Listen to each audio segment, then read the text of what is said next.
반갑습니다, 여러분. 안녕하세요. 안녕하세요. 김대리님 잘 지내셨나요? 여전히 뭐 바쁘게 살고 있습니다. 그래서 또 몸이 안 좋아가지고 누워만 있어요 집에. 예, 요즘 뭐 신세경 다이어트를 예, 신세경 다이어트도 하고 그게 뭔가요? 그 이제 먹을 거 이제 음식 생각날 때마다 그냥 자는 거예요. 그렇게 하면은 빠지긴 빠지죠 안 먹으니까.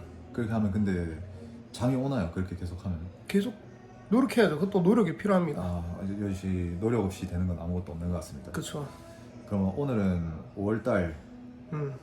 이제 시황에 대해서 한번 이야기를 해볼까요? 일단은 5월달 FOMC 이번에 발표 났었잖아요.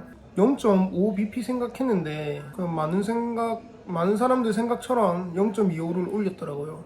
근데 여기서 중요한 게 이게 이번이 금리 인상 마지막이지 않을까라는 저는 생각을 했거든요. 네. 항상 연준 패턴이 있는데 그 패턴과 비슷하고 그때 우리 앞에 영상 기억나시나요? 이번 연도 올리고 안정기로 접어드는 그 단계가 될 거라고. 네. 주택 재고 수 막 이런 거 얘기했었잖아 앞전 영상에. 네. 예, 아무래도 일단은 금리 인상은 역시나 끝났다고 생각합니다. 남들은 뭔 개소리고 하는데 일단 금리 인상은 끝났다 생각하고, 반대로 이제 또 이런 생각을 했어요. 그러면은 이제 금리 인상이 끝났으니까 호재 아니냐고. 물론 단기 상승은 있겠죠. 하지만 그 뒤로는 이제 금융위기를 동반한 하락장이 시작되지 않을까라고 저는 생각하고 있어요. 이게 만약 좋다고 생각하는 게 아니고, 아직까지는 보수적으로 본다면은 단기적으로는 접근해도 좋아요. 근데 일단은 역시 현금 확보 아직까지 저는 변화 없습니다. 언제 내려가도 이상하지 않을 차트예요 지금은. 그런데 이제 보면 애플 실적이랑 잘 나왔거든요. 그리고 일단 나스닥하고 다우랑 S&P 500하고 다 올랐는데, 이 여파 플러스 이제 금리 인상은 끝났다라는 그 호재로 인해 단기 상승을 줄 겁니다. 그럴 때는 일단 저는 포지션을 기존 보유 종목 다 뺄 거예요. 그냥 수익 나는 대로.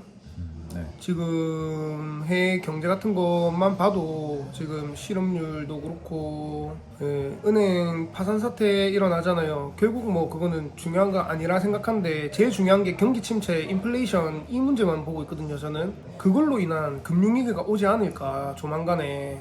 만약에 금리 인하를 하려고 하면은 결국 금융위기가 오고 경기 침체가 와야지 금리 인하를 더 빨리.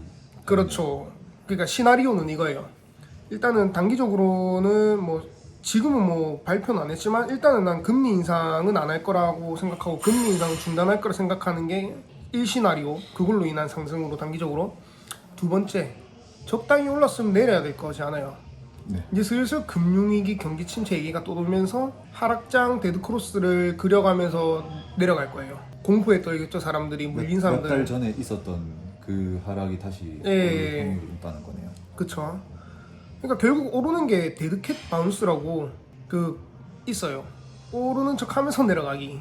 그런 식으로 하고, 세 번째 시나리오가 이제 그 금융 위기로 이제 발발 떨고 공포의 지수가 막 쌓임으로써 금리 인하할 거다. 이걸로 다시 시장은 전환되지 않을까. 근데 궁금한 게 하나 있는데, 네. 결국 금리를 올린 게 인플레이션을 잡기 위해서, 인플레이션 때문에 이제 코로나 때 많이 이제 풀린 유동성을 일단 흡수하고 돈을 흡수하고 인플레이션을 잡으려고 금리 인상을 하고 있는데, 인플레이션이 다 안 잡힌 상태에서 금융위기 경기 침체가 와서 금리 인하를 하게 되면은 그 이후에는 또 있을 부작용이 있을 수 있지 않나요? 당연히 있죠. 그래서 이제 얘기하는 게 금리 인하를 바로 안 할 거예요. 내려갈 대로 내려가고, 물가 지수도 그렇고 2%대 정도 되면은 동결하면서 인하하지 않을까. 인플레이션을 잡으면서 이제 예, 금리 인하까지 하려고 하면 이제 동결로 유지를 하다가, 그쵸.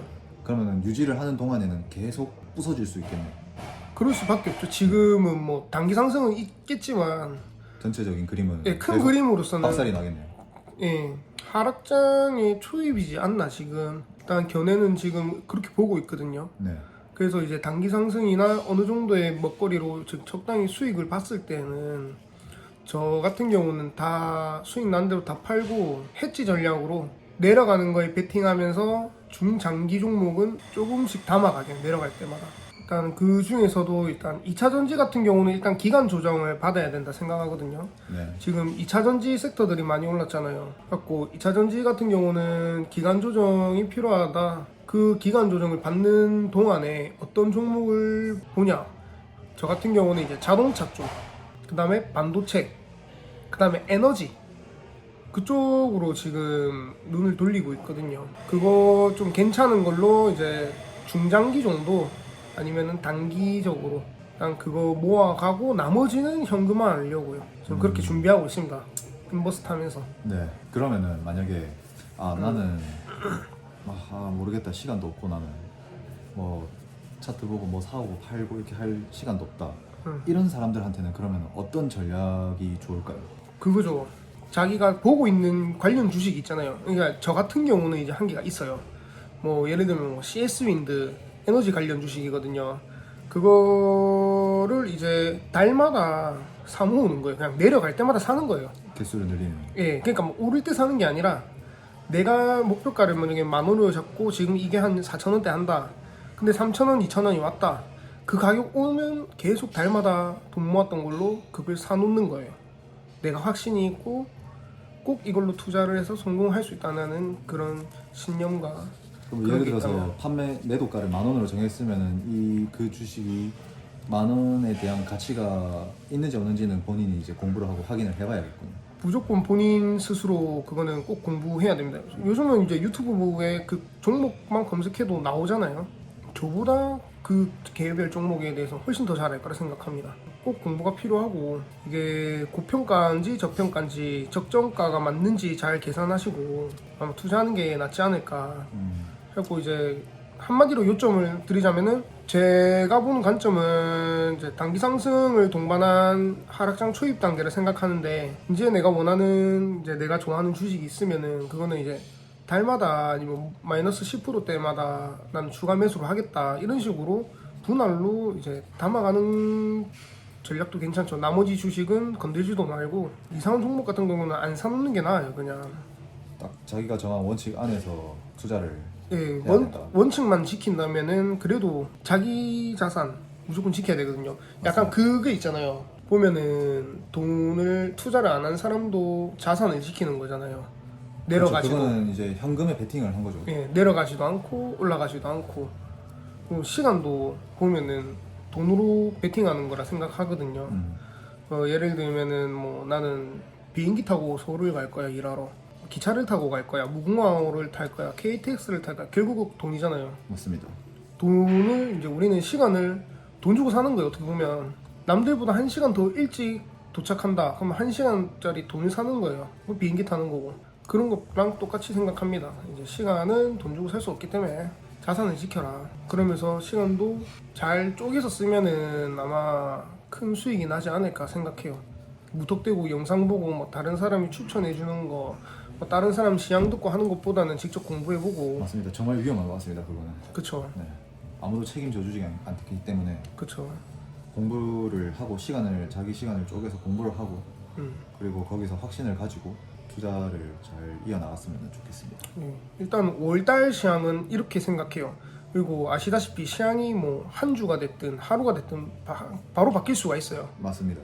근데 긴급한 게 있다면은 또 긴급으로 우리가 또 영상 올려드리거든요.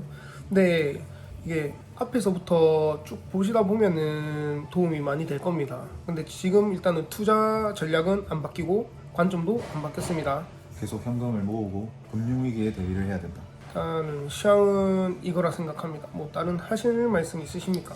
뭐 다른 할 말이라기보다는 조급한 마음보다는 좀 차분하게 급하게 안 네. 하는 게 정말 중요한 것 같습니다. 그쵸. 급할수록 잃습니다. 우리는 네. 욕심이 생기기 때문에. 이거는 다 투자를 했던 사람들이나 어떤 어느 정도의 경지에 올라간 사람들이 하는 말들인데 차분하게 하고 천천히 하는 게 제일 빠르다. 그쵸. 그게 진짜 맞는 말인 것 같습니다. 괜히 조금 더 빨리 하고 요령을 한번 해보려고 좀 더 빠른 길이 없을까 쉬운 길이 없을까 이렇게 하다가 망하는 경우가 너무 많기도 하고 남들보다 느려 보이고 해도 남들이랑 비교하지 말고 자기가 정한 원칙 안에서 조금씩 가는 게 제일 빠른 것 같습니다. 맞습니다. 네. 원칙 지키고 자기 주대만 내세운다면은 그래도 어느 정도의 방어는 하지 않을까. 목표 수익률을 챙기고 네. 제일 중요한 거라 생각해요. 돈 많이 버시고 월 총평은 일단 이 정도로 마치고 혹시라도 변동이 생긴다면은 긴급 영상에서 급하게라도 올리겠습니다. 네. 이상입니다. 이상입니다. 감사합니다. 바이바이. 안녕.